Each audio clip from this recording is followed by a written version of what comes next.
আচ্ছা, ডায়াগ্রাফ মানে হচ্ছে যে আমার এখন যে গ্রাফটা থাকবে সেটা হচ্ছে কি ডিরেক্টেড। তো ডিরেক্টেড গ্রাফের মধ্যে আমরা যে ভি, এটা তো হচ্ছে ভার্টেক্স যেগুলা, আর এ এখন আমরা এগুলাকে বলবো হচ্ছে আর্ক। মানে এজ গুলা এখন হচ্ছে ডিরেক্টেড, এটাকে আমরা আর্ক বলবো। তো এক একটা এজ দেখতে কেমন হবে, যে এটা ইউ থেকে শুরু হয়ে ভি তে যাবে এরকম, তাই না? U to V. আমরা এখানে ইউটাকে বলতেছি হচ্ছে হেড, আর ভিটাকে বলতেছি হচ্ছে টেইল। ঠিক আছে, তো আমরা বলবো যে ইটস লিভিং ইউ আর টার্মিনেটিং এট বি। ঠিক আছে, টার্মিনেটিং এট বি আর হচ্ছে লিভিং ইউ। ঠিক আছে, তাহলে এগুলা এগুলা সহজ জিনিস। তো আমরা যার যার হচ্ছে যার ইন ডিগ্রি আর আউট ডিগ্রি, যেটা কথাকে এখন আমরা আলাদা করে ফেলবো। ডিগ্রি বলতে আর কিছু নাই। ইন ডিগ্রি জিরো মানে হচ্ছে সোর্স, মানে এখান থেকে হচ্ছে সব বাইর হয়েছে, এটা হচ্ছে সোর্স। আর না হচ্ছে সিঙ্ক। মানে যদি আমার এটা সবকিছু আউট ডিগ্রি জিরো হয় তাহলে হচ্ছে সিঙ্ক আর কি। ঠিক আছে, তাহলে এখন এই জায়গায় আমরা ডিগ্রি সামের ফর্মুলাটা কি ছিল, যে ডিগ্রির যে সাম যে ছিল সেটা কত ছিল, আমরা বলতাম হচ্ছে 2m, তাই না? এখন এই ডিগ্রিটা হচ্ছে দুইটা দুইটা আলাদা আলাদা সাম হয়ে গেছে, একটা হচ্ছে ইন ডিগ্রির সাম আর হচ্ছে আউট ডিগ্রির সাম, এই দুইটার যোগফল আসলে হচ্ছে 2m। আর ইন ডিগ্রি আর আউট ডিগ্রি সাম ইটসেলফ এগুলা হচ্ছে শুধু এম করে। এখন কেন summation of in degree M? কারণ প্রত্যেকটা যে আর্ক সেটা তো কোনো না কোনো ভার্টেক্সের জন্য ইন, তো ইন করলে সেটা একবার কাউন্ট হইতেছে। আবার আউট ডিগ্রির সামও হচ্ছে এম, কেন? কারণ প্রত্যেকটা আর্ক তো কারো না কারোর জন্য হচ্ছে আউট ডিগ্রিতে কাউন্ট হওয়ার কথা। তো এভাবে আমরা আউট ডিগ্রি গুলো যোগ করলেও টোটাল এজ পাই। তো সামেশন অফ ইন ডিগ্রিও হচ্ছে এম, সামেশন অফ আউট ডিগ্রিও হচ্ছে এম। এটা হচ্ছে আমার প্রথম লেমাটা। আচ্ছা, তো আহ আমরা যখন একটা গ্রাফ গ্রাফ থাকে, এই জি গ্রাফ যেটা, সেটা হচ্ছে আমরা চিন্তা করতেছি আনডিরেক্টেড। সেটা কি ভি আর ই, ই হচ্ছে আমাদের ওই আগের এজ গুলা। সেখান থেকে আমরা একটা ডাইগ্রাফ আনতেছি, সেটা হচ্ছে ডি, ভি আর আর্ক। তো এইটা থেকে এটা যখন কনস্ট্রাক্ট করব, তখন আমরা আসলে দেখব যে বোথ, যদি আমার ইউ আর ভি থাকে, এজের মধ্যে যদি ইউভি থাকে, তাহলে এখন আমার আর ইউভিও দেওয়া লাগবে, ভিও দেওয়া লাগবে। তার মানে যদি আমার এইটা হচ্ছে একটা গ্রাফ হয়, আমার এটার কোরেসপন্ডিং ডাইগ্রাফটা দেখতে হচ্ছে এইরকম হবে। ঠিক আছে, প্রত্যেক দিকে হচ্ছে আমার এরকম ডাবল ডাবল করে এজ দেওয়া হবে, আর্ক দেওয়া হবে। আচ্ছা, ঠিক আছে, তো এইটা এখন আমরা যদি এমন হয় যে আহ, যদি আমরা যে কোনো একটা দিই অন্য একটা না দিই, তাইলে এটাকে আমরা বলি অরিয়েন্টেশন অফ জি। যেমন যদি আমরা এইটার মধ্যে শুধু একদিকে দিই, ঠিক আছে, যদি একদিকে সবগুলা পসিবিলিটির মধ্যে প্রত্যেকটা দুটো থেকে যদি আমি একটা করে নিই, সেটাকে আমরা বলবো orientation of the graph, orientation of G. ঠিক আছে, এটা ও জি দিয়ে বলা হয়। একটা ডায়াগ্রাফ কখন কমপ্লিট হবে? একটা ডায়াগ্রাফ কমপ্লিট মানে হচ্ছে যে আমার প্রত্যেকটা ইউভি পেয়ারের মধ্যে আমার ইউভিও আছে, ভিও আছে, তাহলে এটাকে আমরা বলবো কমপ্লিট, কমপ্লিট বলবো। আর কমপ্লিমেন্ট মানে কি, যে কমপ্লিট থেকে যদি আমরা আমার গ্রাফটা আমি বাদ দিয়ে দেই, তাইলে হচ্ছে আমি কমপ্লিমেন্ট পাওয়া যাব। মানে হচ্ছে যেটা নাই সেটা যদি দেই, যেটা নাই সেটা যদি আনি, তাহলে সেই যে গ্রাফটা পাবো সেটাই হচ্ছে আমার কমপ্লিমেন্ট। আর কনভার্স, যেটা কনভার্সের চিহ্নটা হচ্ছে এটা, ডাবল এর, এই যে এটাকে আমরা বলি কনভার্স। কনভার্স মানে হচ্ছে আমার ওরিয়েন্টেশনটা রিভার্স করে দিলে, প্রত্যেকটা আর্কের ওরিয়েন্টেশন রিভার্স করে দিলে সেটা হচ্ছে কনভার্স বলা হবে। আর দুইটা ডাইগ্রাফ, ডাইগ্রাফ দুইটাকে আমরা আইসোমরফিক কখন বলবো? আইসোমরফিক তখনই বলবো যখন ওদের যে আন্ডারলাইন যে আনডিরেক্টেড গ্রাফগুলা, সেগুলা সেগুলা হচ্ছে আমার আহ, সমান বা আইসোমরফিক। আর এই দুইটার ওরিয়েন্টেশন গুলা একই দিকে, তার মানে দুইটা গ্রাফের জন্য যে কোরেসপন্ডিং আনরিলেটেড গ্রাফ আছে, ওরা আইসোমরফিক হবে। এবং আমার যে আর্ক গুলা, সেই আর্ক গুলার প্রত্যেকটার যে, মানে আমরা তো আইসোমরফিক করার সময় আর মানে এজ গুলার মধ্যে কি পেয়ে গেছি, যে এটার একটা এজ ধরলাম ই1, এটার একটা এজ হচ্ছে ই2। এদেরকে আমরা কিন্তু ম্যাপ করে ফেলছি। এখন আমরা যখন দেখবো যে ওদের যে কোরেসপন্ডিং আর্ক যেগুলা, ওদের ওরিয়েন্টেশন সেম, তখন আমরা বুঝবো যে আসলে এই দুইটা গ্রাফ হচ্ছে আইসোমরফিক। তার মানে আনডিরেটেড ভার্সনটা আইসোমরফিক হইতে হবে এবং প্রত্যেকটা এজের ওরিয়েন্টেশন সেম হইতে হবে, কোরেসপন্ডিং আর্কগুলার ওরিয়েন্টেশন সেম হইতে হবে। আচ্ছা, আর আমরা তো এখন জানি যে ওয়াক কি জিনিস। ওয়াক হচ্ছে তোমার এই যে ভি0 থেকে ভি1, তারপর ভি0 ভি1 ভি1 ভি2 এমন করে করে আমরা আসলে একটা ভার্টেক্স থেকে আরেকটা ভার্টেক্স, তারপর সেটা আরেকটা ভার্টেক্স আরেকটা ভার্টেক্স যাচ্ছি, যেখানে হচ্ছে কি আমার ডিরেকশনটা অ্যালাউ করতেছে। এটা কিন্তু ডিরেক্টেড ট্রেল, মানে একটা থেকে একটাতে যাওয়া যায় এরকম। তো আমার এই একটা ডায়াগ্রাফকে আমরা উইকলি কানেক্টেড অথবা সিম্পলি কানেক্টেড, যদি স্ট্রং কথাটা অনুপস্থিত থাকে তাহলে এটা উইকলি বুঝাবে। কখন উইকলি কানেক্টেড বা কানেক্টেড বলবো? যখন আন্ডারলাইন গ্রাফটা কানেক্টেড থাকবে। আন্ডারলাইন গ্রাফটা যদি কানেক্টেড থাকে, তখন আমরা সেটাকে বলবো হচ্ছে উইকলি কানেক্টেড। স্ট্রংলি কানেক্টেড বলতে কি বোঝাবে? স্ট্রংলি কানেক্টেড বলতে বোঝাবে যে প্রত্যেকটা ভার্টেক্স যদি এমন একটা কম্পোনেন্ট থাকে, ধরো এই যে এখানে এমন একটা কম্পোনেন্ট আছে, হ্যাঁ, প্রত্যেকটা ভার্টেক্স থেকে প্রত্যেকটা ভার্টেক্সে রিচ করা যায়, তাহলে এইটাকে আমরা বলবো যে স্ট্রংলি কানেক্টেড। এখানে কিন্তু আমরা আন্ডারলাইন গ্রাফটাকে নিতেছি না। যদি আমরা এমন করতাম,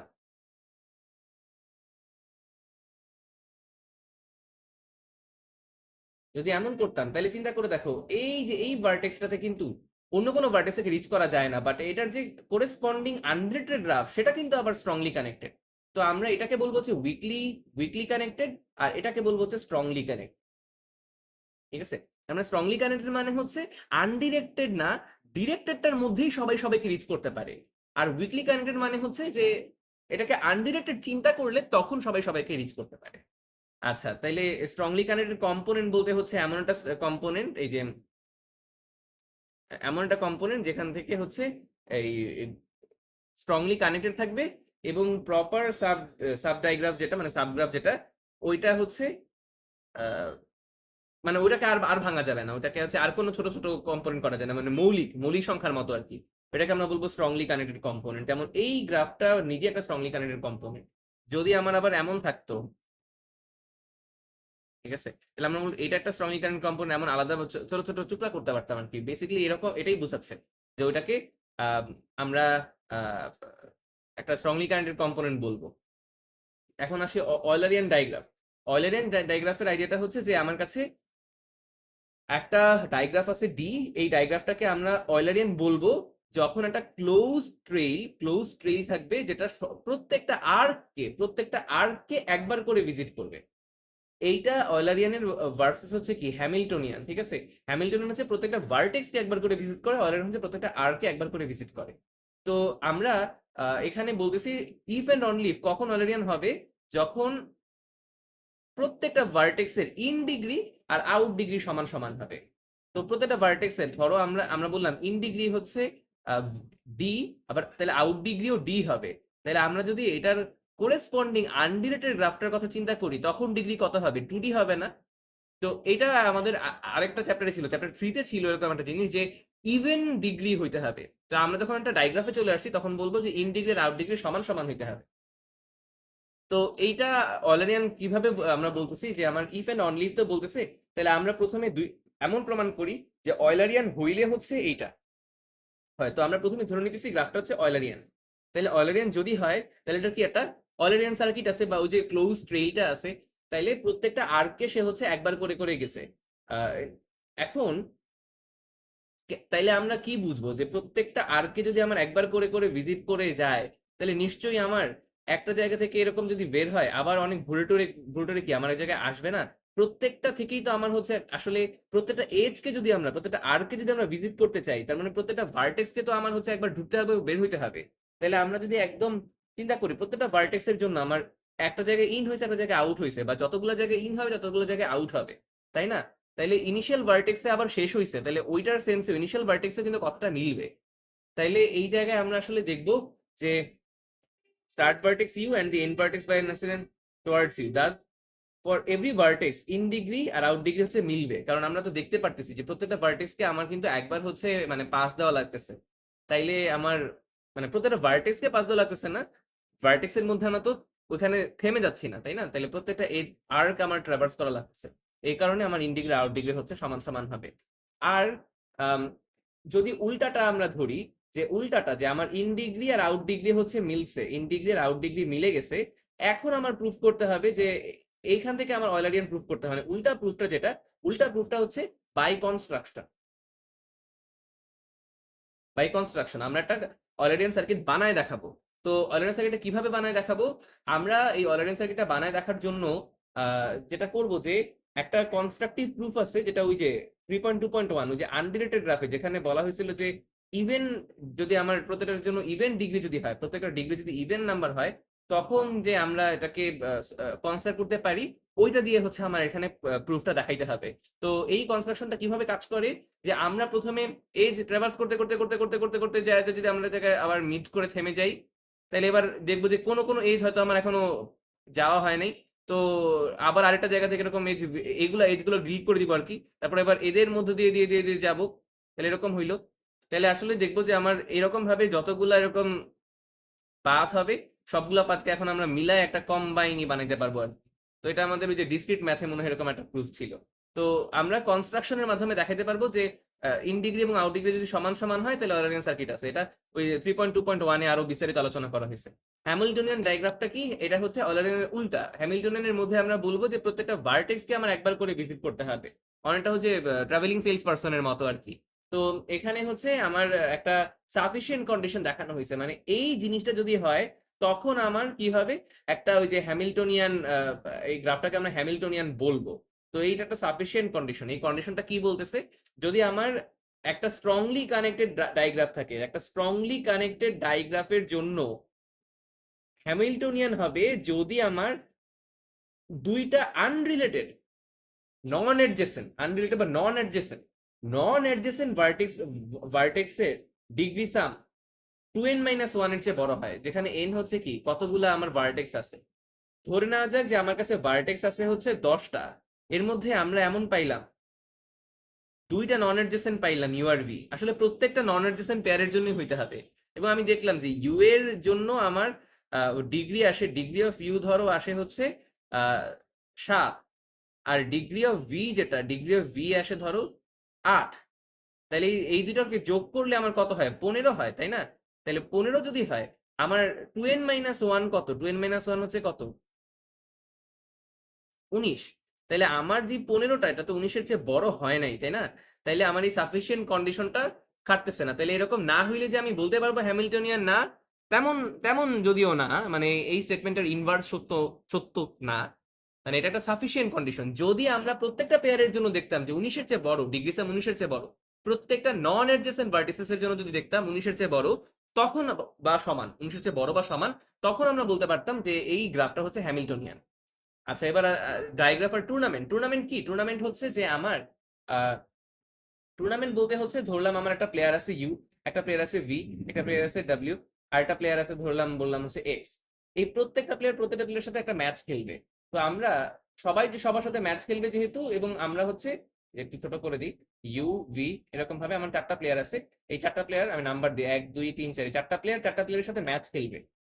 কে কাকে বিট করছে সেই অনুযায়ী হচ্ছে আমরা একটা আর্ক দিব। যদি 1 2 কে বিট করে, তাহলে আমরা 1 থেকে 2 এর দিকে এরকম একটা আর্ক দিব। তো সবাই সবার সাথে যেহেতু খেলতেছে, একটা টুর্নামেন্ট, সবাই সবার সাথে খেলতেছে, তাহলে এখানে আর্ক সংখ্যা কত হবে? NC2টা আর্ক হবে। এই NC2টা আর্ক প্রত্যেকটা হচ্ছে ডাইরেক্টেড। এবং এখানে একটা কথা আছে, এখানে কোনো লুপ থাকবে না। লুপ থাকা মানে কি? ধরো 1 2 কে হারাইছে, 2 4 কে হারাইছে, এখন 4 আবার 1 কে হারাবে, এটা সম্ভব না, কারণ 1 এর স্কিল বেশি। এটা একদম পুরো স্কিল বেসড টুর্নামেন্ট ধরা যায়। তাহলে 1 যদি 2 কে হারায়, 2 যদি 4 কে হারায়, আমরা বলবো আবার 1 4 কে হারাবে। ঠিক আছে? তো এখানে আমার দেখা যাবে যে এটা একটা ট্রানজিটিভ আর কি। 1 2 কে হারালে, 2 4 কে হারালে, 1 4 কে হারাইছে, এখানে কোনো লুপ আমরা পাবো না। তারপরে ধরো যে 1 3 কেও হারাইছে, আবার ধরো আম, হ্যাঁ এই 4 ধরো 3 কে হারাইছে, এরকম আর কি। সবার মধ্যে সবার সাথে এইট আছে। এখন 2 আর 3 এর মধ্যে ধরো এজ হচ্ছে আহ কিভাবে দিলে সাইকেল হবে না, এই এরকম আর কি। ধরো এটা হচ্ছে একটা টুর্নামেন্ট। এখানে সাইকেল থাকলে কোথাও ভুল করছি হয়তো। তো এটা একটা টুর্নামেন্ট। টুর্নামেন্টটা হচ্ছে কি একটা অরিয়েন্টেশন অফ কেএন, তাই না? আমরা জানি কি কেএন মানে কি? Complete graph. এনসিটুটা এর সম্পর্কিত গ্রাফ।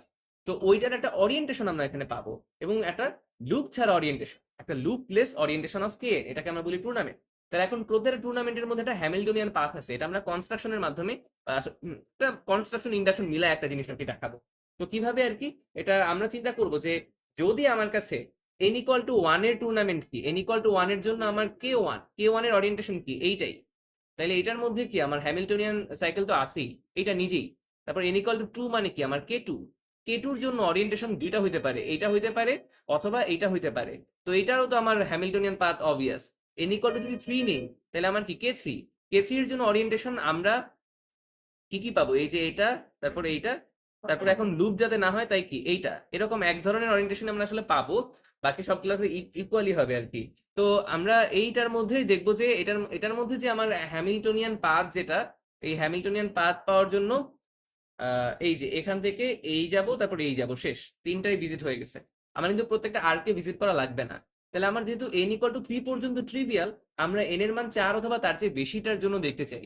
n ইকুয়াল টু যদি 4 বা তার চেয়ে বেশি হয়, তার মানে কি আমার কাছে টুর্নামেন্টের মধ্যে ওই যে ওই রকম কি যেখানে চারজন আছে বা চারজনের চেয়ে বেশি সংখ্যক মানুষ আছে। তো এখানে আমরা দেখাবো যেটা হ্যামিল্টনিয়ান পাথ পসিবল। কিভাবে দেখাবো? আমরা চিন্তা করব যে আগের ছোট ছোট n এর জন্য আমরা সলভ করে আসছি ধরে নিলাম। তাহলে এখন আমরা যেটা করব, একটা ভার্টেক্স নিলাম, একটা ভার্টেক্স যে কোনো ভার্টেক্স ভি নিলাম, ভিটা আমার ডিলিট করে দিলাম। ভি যদি ডিলিট করে দেওয়া হয়, ডিলিট করে দেওয়ার পরে আমরা তাহলে এই একটা n-1 সাইজের একটা সাব প্রবলেম পাবো, যেটাকে আমরা ইন্ডাকটিভলি সলভ করে ফেলছি। এখন ওইটার মধ্যে ওই যে পাথটা, সেই পাথটা ধরলাম এমন v1 থেকে vn-1 পর্যন্ত এরকম একটা পাথ আমরা পাইছি। এটা কিন্তু আমাদের টুর্নামেন্টের গ্রাফটা না, এটা হচ্ছে হ্যামিল্টনিয়ান পাথের যেই যেই প্রসেসটা বলছে, এই প্রসেসটা। এখন যদি আমার যেই ভার্টেক্সটাকে ডিলিট করছে সেটাকে আনতে যাই, তাহলে আমরা কতগুলা কেস পাইতে পারি দেখো। এক নাম্বার কেস হচ্ছে যে আমার যে ভার্টেক্সটা, সেই ভার্টেক্স থেকে শুরুর ভার্টেক্সের দিকে একটা অ্যারো ছিল মূল গ্রাফে, তাইলে তো এটা এক্সটেন্ড হয়েই গেল, এই যে এটাই সেই পাথ। তাইলে এটা তো ট্রিভিয়াল কেস। অথবা এমন হইতে পারে যে শেষের ভার্টেক্স থেকে আমার ভার্টেক্সের দিকে একটা অ্যারো ছিল, তাইলেও তো হয়ে গেল, এক্সটেন্ড করে এই করে ফেলছি। যদি এই দুইটার একটা না হয়, তার মানে যদি এমন হয় যে আসলে আমার যে ভার্টেক্সটা আছে সেই ভার্টেক্সের দিকে হচ্ছে এইরকম একটা অ্যারো আছে, আবার সেখান থেকে এইরকম একটা অ্যারো, মানে আমার ভার্টেক্সের সাথে শুরুর ভার্টেক্স তো এজ তো অবশ্যই আছে, মানে আর্ক তো আছে, টুর্নামেন্ট তো। কিন্তু আর্কের ডিরেকশনটা এমন যে আমি খুব সুন্দর মতো এক্সটেন্ড করতে পারতেছি না, তাইলে এখন আমার প্রশ্ন হচ্ছে যে আচ্ছা ঠিক আছে, তাইলে বুঝলাম যে ভি এর সাথে মানে আমার এই সুন্দর মতো এক্সটেন্ড করা যায় না। তাহলে এখন আমি দেখবো যে এই পাথের মধ্যে এমন একটা ভার্টেক্স খুঁজে বের করবো যে এই যে ইউ, যেটা সর্বশেষ সর্বশেষ ভার্টেক্স, এই যে there is a vertex U. হ্যাঁ, এই যে আমরা দেখবো যে ধরো আমরা এই ভি থেকে ধরো এরকম একটা অ্যারো আছে, তাহলে কি আমরা এক্সটেন্ড করতে পারবো? পারবো না কিন্তু। তাহলে আমরা আমরা কিন্তু এখন যেই কেসে আছি সেই কেসটা দেখতে কিন্তু আসলে এরকম, তাই না? মানে ভি এর সাথে ওই প্রথম সবারই সম্পর্ক আছে, এটা তো টুর্নামেন্ট, ভি এর সাথে সবার সম্পর্ক আছে। প্রথম আর শেষের জন্য সম্পর্ক এমন এক্সটেন্ড করা যায় না। তো এখন প্রথম জনটা এরকম ধরো, কিছু এর পরের জন হচ্ছে এরকম, তারপরের জনের সাথে এরকম আছে, এমন করতে করতে সর্বশেষ হচ্ছে ইউ এর সাথে এরকম একটা সম্পর্ক আছে, সর্বশেষ ইউ এর সাথে এরকম একটা সম্পর্ক আছে। এরপরে বাকি সবার মধ্যে এই এরকম, বাকি সবার সাথে এরকম রিলেশন।